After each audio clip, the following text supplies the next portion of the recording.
This is what this whole book is about. This failure of nerve to do what's right and to do the hard stuff that needs to be done and have the tough conversation and parent accordingly. Have confrontational conversations that need to be had, whether it's within your organization or your team or your family, because we're all trying to maintain comfort. We want everybody comfortable. We don't want any tension. I always think about boiling water. It boils at 212. We want water at like 70, room temp.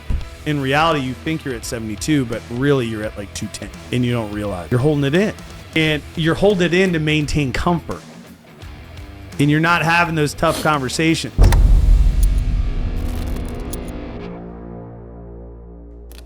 Hit them all. Greg Vetter Podcast.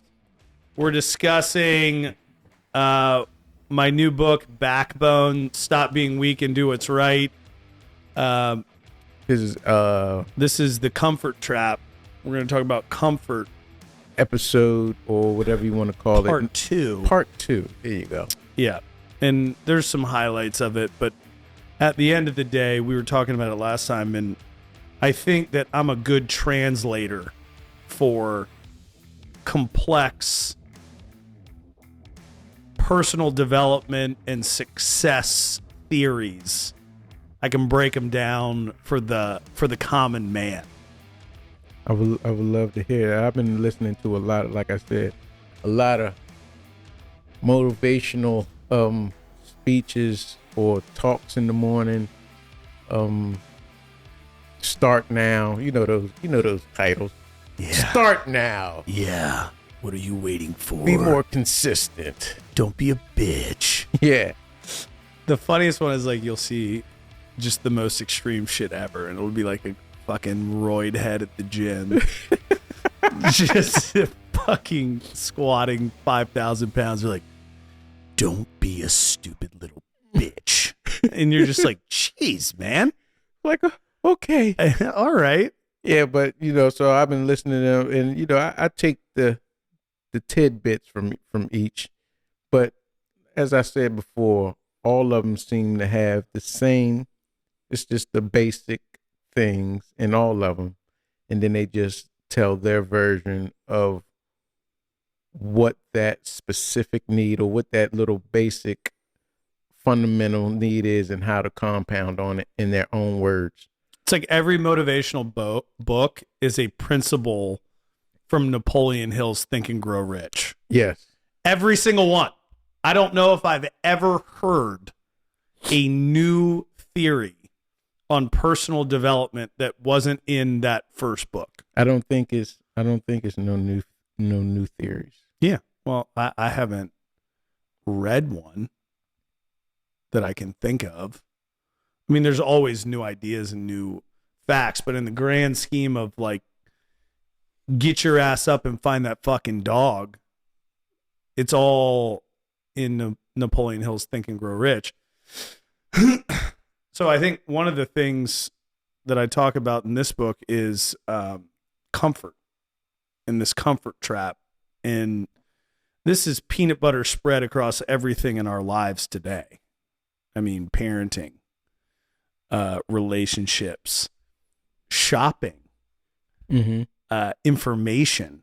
I mean, when we needed a book and not to date ourselves, you went to the fucking library and you used the Dewey Decimal System and had your library card to go find a book that you hoped had not been checked out. You just pulled that, not to distract you, or you just pulled that from out the back the of my Dewey Decimal System? You Bro. You pulled that out of a cabinet in the back of my brain. I literally have not said that phrase since I was 7 years old. God dang. And then when they got the computer where you could just, instead of like going through the cards and taking the index card right to the shelf to find the book, then you could put it in and it'd go, it's in section, 118 row. I don't even know. Man, I haven't been to the library to look for books in so long. I can't. I just go in there and probably get on my computer. And that's been at least 4 years ago since I did that. Well, I can't believe you went 4 years ago. I mean, Yeah, I that's mean, they just like built that's it. in the 2020s, dude. I mean, but it's a beautiful place. That new library. Oh, on the new West Street? library is nice. Yeah. It's nice in there. They got to bring libraries back. Like, we They need to do. get back to building them out and stop isolating. Like, go into some magnificent, beautiful European library that is just jaw-dropping from That library its in Baltimore. architect- I mean, there's so many. I've never been in that one, but that library in Baltimore is beautiful. People have weddings in there and everything. Dude, I mean, you see these pictures of some of these libraries, and it's just jaw-dropping. It is. We're not building them anymore. We're not. They're going to probably throw all the books away after a while. Hopefully And then not. we're going to be Hopefully then we're going to be in real trouble. You ain't lying about that. We got to steal all the iPads. We got to do something with it. It's definitely not making anybody smarter. It's making them comfortable. It's making them unbelievably comfortable because we have access to everything at our fingertips. Food, energy, water, information for fitness, information for fixing things, everything. We need to get back to proactively going out and putting ourselves in very uncomfortable situations to develop the muscle of not being afraid to be in uncomfortable situations so that when they come up, we're prepared to attack the problem as it arises. Because again, your home is set at the exact temp that you want. And even weight loss now. I mean, you got GLP-1s and if you're morbidly obese, like, this is amazing.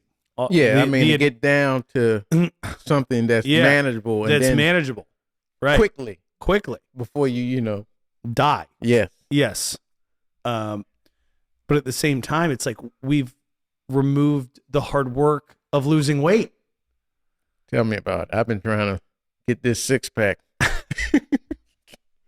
Well, you can't eat ice cream every day and I have a have been 6-pack. eating ice cream every day. Well, actually, technically, you could if you were on the keto diet and you made keto ice cream, then you technically could do that. I might have to get some keto ice cream because I took my daughter to get some ice cream and I couldn't have any. And I just sat there and looked at her eat her ice cream. Oof. That is the ultimate dessert. Ice cream. I love ice cream. You know, I like ice cream with a nice fig Newton. What? Tell me about this. You don't like fig Newtons? I liked Come on, man. when they came out with the raspberry fig Newton. I've been eating fig Newtons since they was original. You like the original fig. I used to get them in the long, man, I would sit down, nice cup Well, of it's milk, the greatest texture ever. a sleeve of fig Newtons and some Nickelodeon. I'm good. The raspberry fig Newton made me a fig Newton fan. I just like the regular old classic fig Newton. That should be your rap name. Fig Newton. Coming out. Fig Newton. Your boy Figgy. Fig Newton. Dropping the LP. And then you could have a bunch of interesting names like Kanye or Lil Wayne, how they have like 37 names. Yeah. Like Figgy. Yeah. Newt. Yeah. Yeah, your boy Newt. Tunny Ton. Newt. No seed. No seeds. So getting back to comfort, in the comfort trap, the access to information, jobs, money, the information to get jobs, the information to flip real estate, everything is so available. And granted, not everybody takes advantage of it, but it does create this overarching sense that everything should be comfortable all the time. Like our kids should be happy all of the time. We should eliminate every obstacle from their lives so that their lives can be as happy and comfortable as possible. And the same for us, right? Our goal is I want to retire. I want to travel. I want to go to the beach. I want to sit on the beach. I want to do this. I want to drink margaritas. That's not what we're built for. Yes, there are moments where we need to rest, right? On the 7th day, we rest. Yeah, that's a nice relaxing time, drinking margaritas on the beach. Listen, but I couldn't do that every day. Hell no. But there's this weird obsession with happiness, or what we think happiness is. Right. I always go back. The ancient Greek definition of happiness was the full use of your powers along lines of excellence. It was not a margarita on a beach. There are moments for that. We have gotten away from the full use of your powers along lines of excellence, and we have confused. Somebody made a comment on my Substack article. Shout out to Damien O'Doherty. Oh. And he said, instead of the pursuit of happiness, it should have been the pursuit of gratitude. Because we have just completely focused on, I need to be happy, but we've also changed the definition of what happiness is. It's always changing what you get close. Yeah. And then you change it. Well, and times change. Yeah. Right? And this is what this whole book is about, which is this failure of nerve to do what's right and to do the hard stuff that needs to be done and have the tough conversation and parent accordingly and have confrontational conversations that need to be had, whether it's within your organization or your team or your family, because we're all trying to maintain comfort, basically. We want everybody comfortable. We don't want any tension. We don't want any, I always think about boiling water. It boils at 212. We want everything. We want water at like 70. We want it room temp. But you wind up getting at 212 when you don't say everything at 70. Right. It starts heating up. Yeah. And then you can't control it, and it spontaneously combusts. But if you all at once, like it's like boom. 70 to 212. Right. In reality, you think you're at 72, but really you're at like 210. Right. And you don't realize you're just holding it in. You're holding it in. And you're holding it in to maintain comfort. And you're not having those tough conversations. Laugh now, cry later. Oh, yeah, I heard that before. And everybody's crying. But we're comfortable. And we tell everybody we're happy. How you doing? I'm great. Never been better. Is that real? No. You just say it. Now, I understand positive affirmations. And you got to speak your goals into existence. Yep. Everything's a self-fulfilling prophecy. So you do want to limit it. You want to limit self-talk that's negative as much as possible. But I think you also need to look at the world the way that it is that day and then figure out ways to create and make it positive and make it productive and make it in a way that moves you forward, regardless of how uncomfortable that is. Because, I mean, you look at a day, how many, if you were to do your critical and urgent, beneficial and important, mm-hmm. how many of those conversations or things that you need to do require some form of an uncomfortable conversation? And you look at it and you go, fuck, I don't want to make this phone call right now. Yeah, I can see that sometimes. I mean, it's not all the time. especially, well, maybe things on my list. I don't. Well, you're really, a creator. Yeah, I don't really require. You're tough not out here conversation. being like, yo, dog. Yeah, You're not performing. But you have recently. yeah. You've we had to have those conversations. Yeah, we had to talk about a few things. Right. And I still found myself trying to, okay, well, I don't want to come off too mean. I don't want to act like I'm, being an ass, because sometimes you see some things in some work where, you want to edit or it's just not looking right to me. And you got to say, hey, man, I know you're pretty good, but I don't like the way this looks. Can we tighten this up? But think about our relationship and how long we've been working together. I don't have to worry about that. Yeah, now that was a journey in itself. It was a journey in itself. But how efficient are we in the creative and design process? We got steps now. Right. I already you know send something, I go, nope. It's just a nope too. It's just like you go, now, if it's way off, you're like, all right, I'm going to need why it's a no.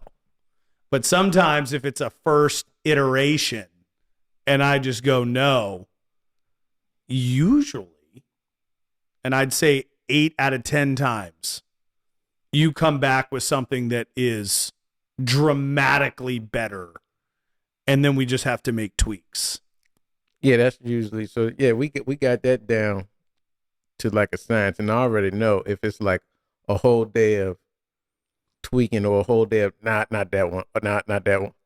I know now the next day I'm coming down to the farm and I'm gonna be sitting at the kitchen table, and that way we're gonna tweak and just bump. That way you can look over my shoulder, you see, be like, okay, or you'll step in like, I'm not really trying to go that way. Let's go this way. Yeah. And then it's just a quick turnaround. But that's, you know what I'm saying? That's developed over 15 years.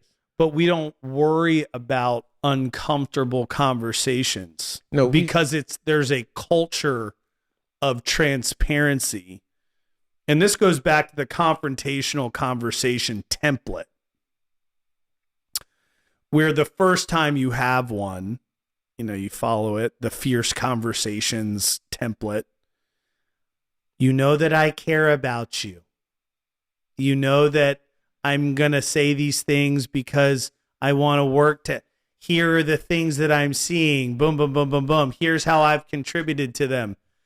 And when you do it enough times, you don't have to say any of that anymore. Right. You're just like, you're off track, brother. We got to tweak this immediately. This sucks. And it's not because I don't like you. It's just like we get into it quick. We get into it quick. We take all the sugar off. It's just like, nah. No. And some people probably just coming on, they probably get offended. Yeah. Offended about that. But yeah, well, they're not comfortable enough being uncomfortable. Or they think they're so good. You remember that one time when we was in the kitchen and you was like, man, I think we were trying to figure out why people weren't liking our stuff at Tessie Mae. Liking our photos and everything. And I said, Greg, what if our photos are just too good and they're not liking them? And you said, nah. He said, nah, that's not it. And now I go back and look at him, I'm like, yeah, Greg was right, man. It wasn't that good, but well, you know what else is funny is we're so transparent now.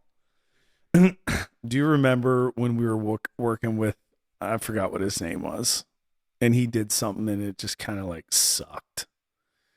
And Genevieve was like, I need you to send him a text message to the group that said like, good job, man. But if you could make these couple tweaks, like everything will be better, and like keep up the good work, ! She fucking wrote it because I would never say that in a million years. So I send this text and you fucking call me. You go, who the fuck sent that text? Oh, I think I know. I remember that. And I was like, wasn't me. And you go, yeah, I fucking know. You used an ! You said, keep up the good work. Maybe you could tweak this little thing like this and this is, I remember that.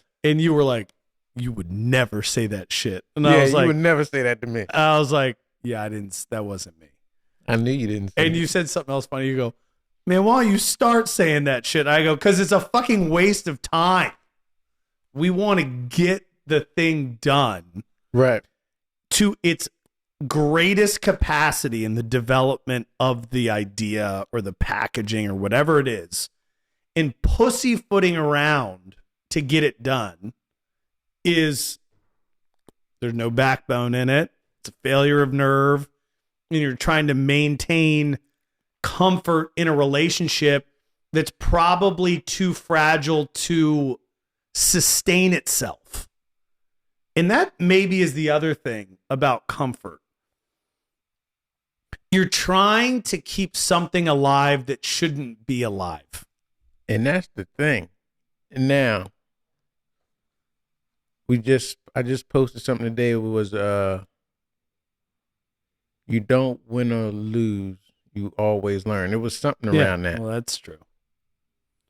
Oh, but no, it was but never give up.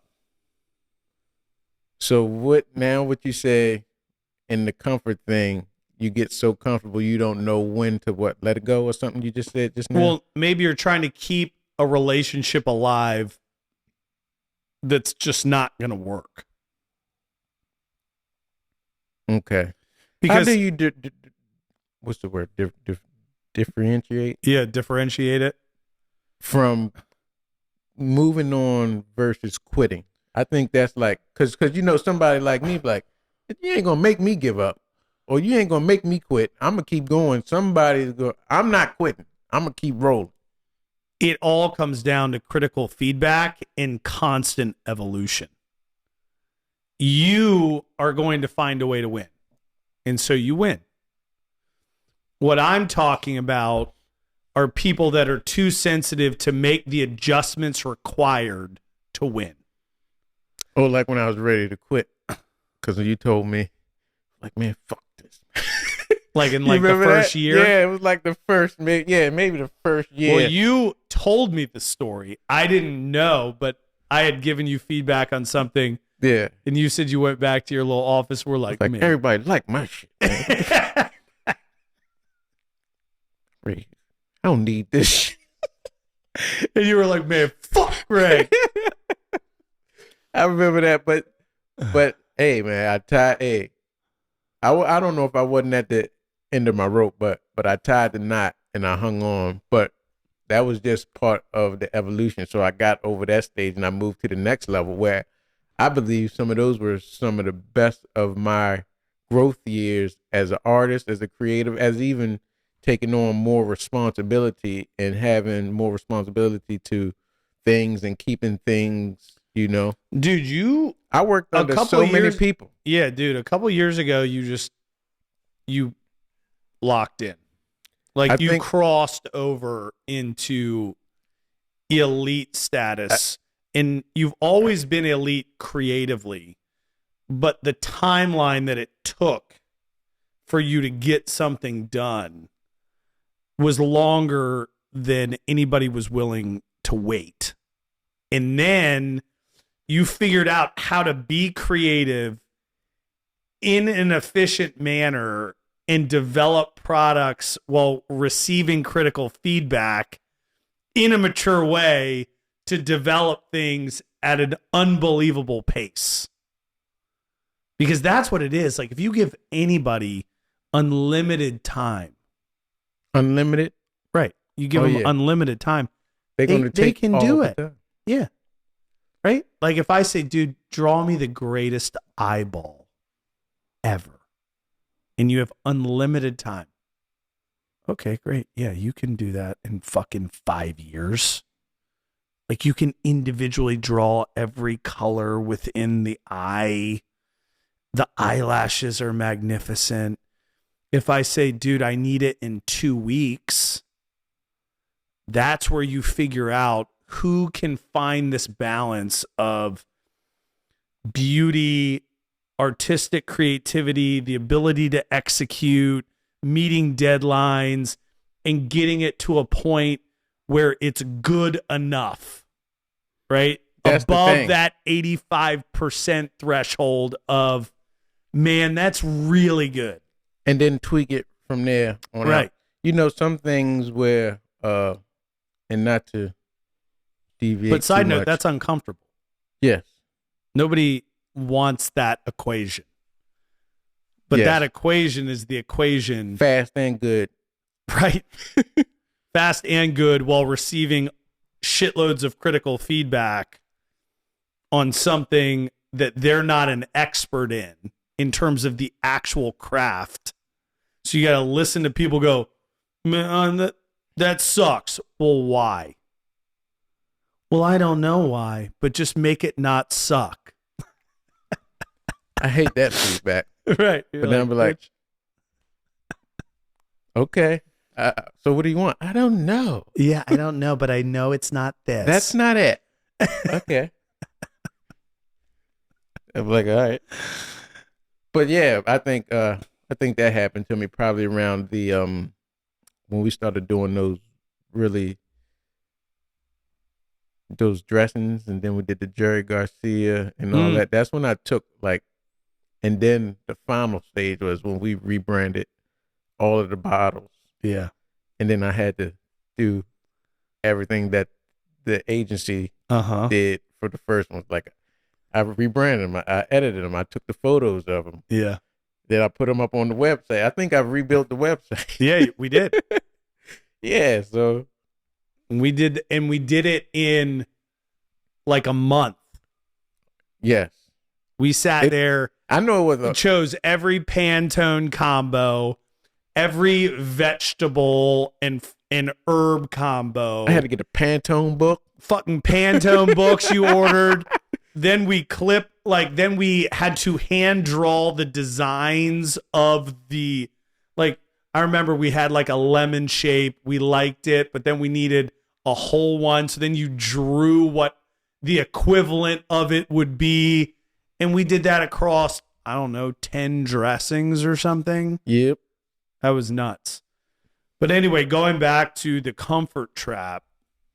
That was uncomfortable for me. Fucking right, dude. That was uncomfortable for everybody because we were also doing it at a time where it was like a Hail Mary to try and reinvigorate the brand from a shelf sales perspective. And maybe that would be the thing that saved us. Dude, we were out there swinging for the fences. I don't think we ever get comfortable because we're always grinding. Yeah. And the grind sometimes in itself is uncomfortable. But as my father say, it ain't nothing but something to get used to. Yes, he does say that. Yeah. And it's a great quote. And I will say something else. The most accomplishment you will ever feel is after doing something unbelievably uncomfortable. I remember that one. You don't feel a sense of fulfillment and you don't feel a sense of accomplishment after doing something really comfortable. Yeah, you get that adrenaline spike. And I still get it. Like right now when I'm learning, when I sent you that thing, it was a small one, but when I sent you the podcast thing, I said, look at it. Yeah. I found out how to do it. Right. You know what I'm saying? And that, even doing that and just figuring out things like me going through this AI world now as an artist. First, I swear, I was like, man, AI. Yeah. Fuck AI. I don't want, I'm an artist. This out here making videos. I make videos. This is out here making photos. I do photos. Yeah. It's ready to take my job. Yeah. But I told myself, there's been a few times where I was uncomfortable in switching things, or I would wait until everybody probably was already on it, and then I got kind of comfortable. I was like, okay, well, let me do it. You know what I'm saying? Like, I was late to Instagram. I was late to, I'm not even on TikTok, but I was late to Vine when everybody started doing stuff. That. You know what I'm saying? When everybody started doing stuff, I'm like, I'm an artist. I'm not doing that. I'm not, you know what I'm saying? But now I know I came a tad bit late for AI, but I really think I changed my perspective, and I really got in it sooner than I would have if I was thinking the old way that I was and thinking. I'm on your ass because I'm the opposite. I'm always looking for a tool because I know maybe I'm from the future and I just know that things are there. And I'm always just trying to find something that's more efficient because when I'm doing something dumb, I'm like, there's no way this is the way. There's just no way. And it is. And then something happens and you get 2% more efficient. Mo, check this out. Or, yo, man, test this out. Let's see if it works. Some things are great. And again, we've talked about AI before. Talk about fucking the comfort trap, dude. I actually saw a really funny quote this morning on Substack. And the woman goes, I don't want AI doing my writing and art. I want it doing my fucking laundry and dishes. So that I can do my writing and art. Right. So why don't you figure out, AI, how to do my laundry and dishes so I can focus on my writing and art and not doing my writing and art so I can focus on my laundry and dishes. Yeah. I thought that was so funny. Come over here and fold these clothes so I can get back to work. But it's true. Yeah, we want to do the writing and the art. We want to do the painting. creative shit. Yeah. We don't want you to write the script. We want to write the script. Yeah. But I will also say it's not great at the deep stuff, like the creative deep stuff. Yeah, you still need, like we said, I mean, we already talked about it, but yeah, it's still, you still need to tweak. Well, even the image stuff is really annoying. Yeah. Like you got to be a fucking prompt king to be able to get the intricacy of design that you're looking for this stuff. You got to be a poet. Yeah, you got maybe a poet would be a great prompter. Maybe. I mean, you got to have a prompter to prompt, to write the prompt, to get the prompt, to put it in the system, to then edit the prompt, to get the shit. And it's like, at that stage, you might as well just fucking do it yourself. Yeah, because then you already took an hour and a half, and I'm like, I could have did that in 15, 20 minutes. There needs to be something.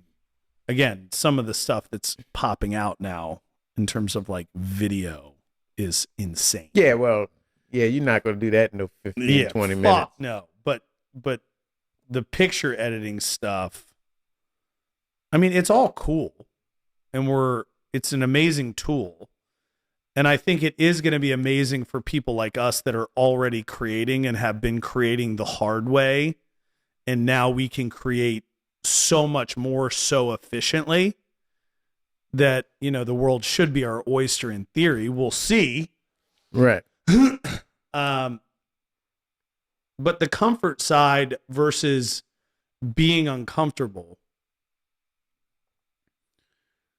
it comes down, and I would say the greatest way to sum up being uncomfortable is the story about my son getting bullied about his lunch when he was like in first grade. Right. Kid ate like a horse. One day his lunch is untouched. What's up, man? Nothing, just wasn't hungry. Second day, lunch untouched. What's up, dude? Nothing, I just wasn't hungry. Third day, lunch untouched. What the fuck's up, man? This kid's making fun of my lunch every day because it's like too big and too healthy and too this and too that. You're going to have to confront this bully, dude. And that is going to be some uncomfortable shit for a first grader. Right. So he sits there and he goes, well, what am I going to do? I go, you're going to stand up. You are going to dump a drink on his head. And when he stands up, you're going to punch him as hard as you fucking can in his stomach. And then you are going to scream in his face, don't ever fucking talk about my lunch ever again. So this is Severn, right? Like a little kid. He's in first grade. He's the cutest little first grader ever. Now he's a little man. So I teach him how to punch. We're hitting the knuckles properly. We're rotating our hips. He's like, I really don't want to do this, Dad. I'm like, what? I'm going to the principal. I'm going to get suspended. I go, I don't care about any of that shit. If you don't nip this in the bud today, they are going to fucking ridicule you every fucking day for an entire year.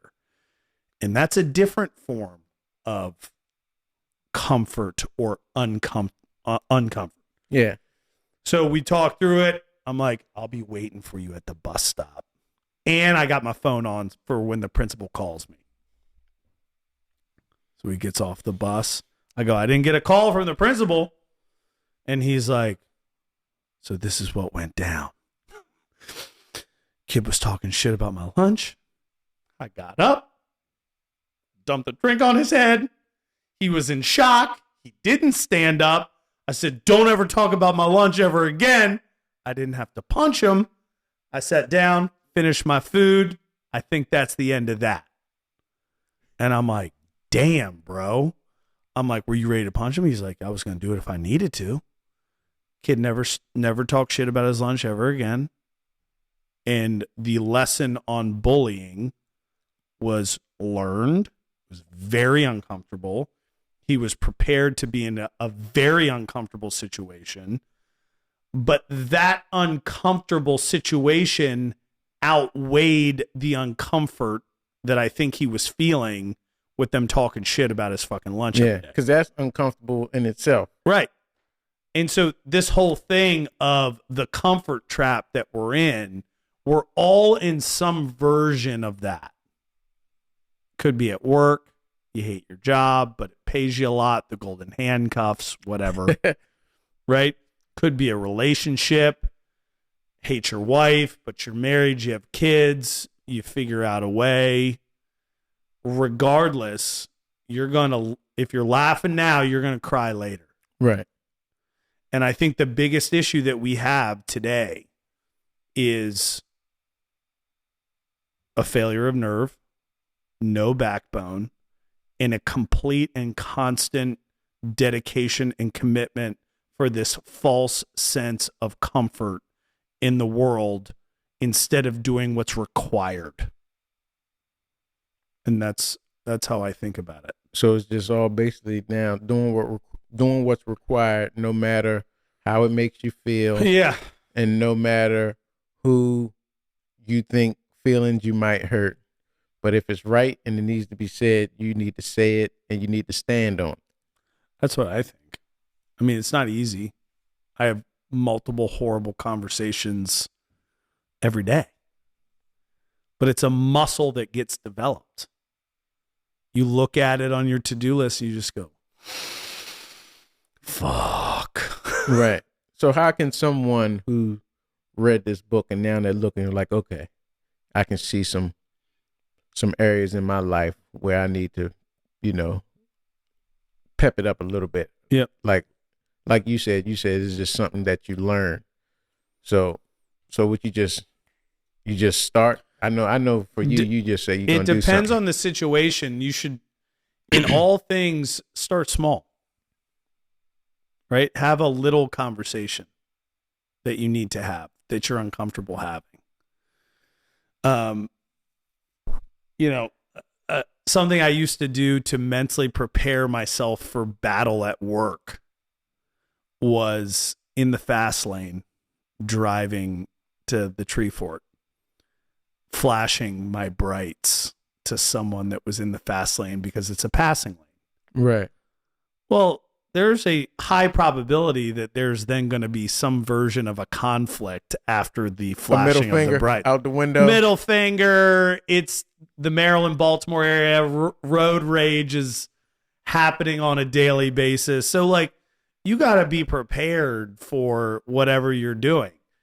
And it is one of those things where you roll up on a car, they're going slow, it's a passing lane. You don't really want to do that.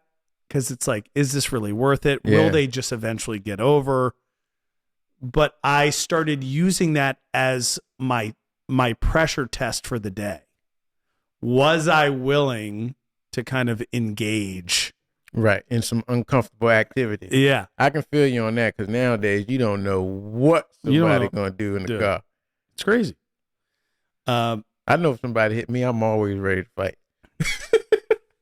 I'm ready to fight. I always tell myself that, but I'm prepared. At least I think that I am. Yep. Likewise. I think that I am. I will say there's a couple universal laws of fighting that I hold true. I look for cauliflower ear, right? The college wrestler cauliflower ear. Oh, okay. They got that. I'm not fighting. Right? I'm looking for that. Obviously, you never fight someone in special forces or like a Navy SEAL. You're gonna fucking die. Oh yeah. And that's kind of it, right? Like I'll weigh it up. I don't care as much about size, but like I'm evaluating the situation and I'm looking for signs. Like, okay, should I? You got to feel you out. Yeah, I got to feel this out. At the same time, I'm fully prepared regardless. I'm still going. I'm just like mentally preparing whether or not I'm gonna get my ass beat. Yeah, I'm still holding up my, my feel of aggression. Yeah. What are you doing? Yeah. Well, I don't really talk that much. I mean, if it's going down, it's fucking going down. Yeah, I'm not talking. And we're gonna do it quick. My father said, "You never talk when you're ready to fight." No. He said, "You never want to get caught with your mouth open. They're gonna hit your jaw." Dude. Well, and I see these people like I love watching viral fights on YouTube and Instagram. Man, love it. Especially the underdog when he knocks the big person out. Yeah, love all of it. But like these dudes are putting themselves in that situation. They're like in their face, like, "What the fuck are you gonna do about it?" It's like that is not what you should be doing at all. You need to be 6 feet away. You gotta keep your distance. You get up too close. No. Well, and then I watched some. It was like frat bro gets knocked out by some old dude at a restaurant, and this guy's like talking shit to this old dude with his boys at a table, and the guy starts walking over, and he stands up over a table, leans over, like, "What are you gonna do?" This old dude just throws a fucking right there. Dude is all asleep. And his boys don't do shit. They just get up, pick his ass up, and leave. Yeah, man. Those are very uncomfortable situations to be in. The most. But you get those butterflies in your stomach. Yes. Right when back in the heyday, you always got the little butterflies in the stomach. Yeah. Before you get a good hand to cuff or fist to cuff on. Yeah. You know what I'm saying? I've been in those. And you always, also football. I would get those before football games. Lacrosse games. Before you went out there, but after like the first play, they gone. You locked in. I was so juiced up before games. I used to have to listen to really calming music because I was so jacked up from the moment I woke up. I was listening to like Enya, David Gray. I'm listening to like the most freaking quiet shit anyone's ever listened to, and then I would just like take them off and just start going like fucking Braveheart. I should have been more aggressive when I played football. Dude, I was good. I was decent. Yeah. I was decent, but I wasn't a star, but I was decent. But I feel as though I could have been a little bit more aggressive, knowing that I know now. But I think I was good for where I was at. It was a fun time. You were trying to preserve it. The halftime show with the drums. Maybe so. All right, let's wrap it up, big boy. Backbone out. Is it out on audiobook yet? Yeah, you can say it is. It's out on audiobook. I like it. I think it needs to be read. Yeah, so who is this book for? This book is for anybody that needs a wake-up call on what is required to succeed in the world from a general leadership perspective. Okay. So it ties all the way back. So were all your thoughts in this book, I guess, develop or around the entrepreneurial lifestyle or the journey, or it's is this about just life? Yeah, it's about life. It's about doing what's required in life. All right. And that obviously translates to stacking paper. Greg Vetter Podcast, Maurice Taylor, former percussionist, talking about Backbone, available now on Amazon and Audible. See ya.